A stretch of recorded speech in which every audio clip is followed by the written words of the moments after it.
সম্মানিত ভিউয়ার্স, আসসালামু আলাইকুম। ফুড প্যারাডাইসের পক্ষ থেকে সকলকে জানাই শুভেচ্ছা ও অভিনন্দন। আপনারা দেখতে পাচ্ছেন আমার সামনে কিছু লিচুর চারা আছে। এগুলো আমরা যশোরে পাঠাচ্ছি, মনিরামপুরে যশোরে যাবে আজকে।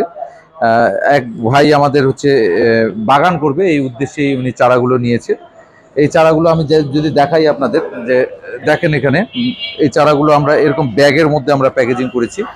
প্রতিটা চারা এখানে সিঙ্গেল সিঙ্গেল এরকম প্যাকেজিং করা আছে, এবং যেহেতু মোটের উপর বেশি চারা যাচ্ছে, সেহেতু আমরা এখানে সব চারাগুলো একসঙ্গে ব্যাগের মধ্যে দিয়ে তারপর বান্ডিল করেছি। এবং প্রতিটা চারার মধ্যে আপনারা দেখেন যে আমরা এখানে একটা করে স্টিক দিয়েছি, যেন চারাগুলো নষ্ট না হয়ে যায়। প্রতিটা এখানে বাতা আছে, এই যে আমি যদি এখানে দেখাই যে আমাদের চারাগুলোর মধ্যে বাতা দিয়ে রাখছি, যেন নষ্ট না হয়, চারাগুলো যেন আঘাতপ্রাপ্ত না হয়।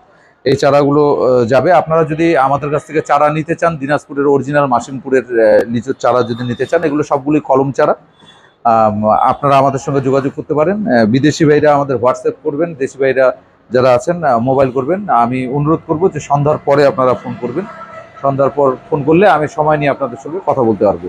আজকে এই পর্যন্ত। ভালো থাকবেন, সুস্থ থাকবেন। দিনাজপুর থেকে আমি মোহাম্মদ মাহবুব ভিডিওটি এখানেই শেষ করছি। আসসালামু আলাইকুম।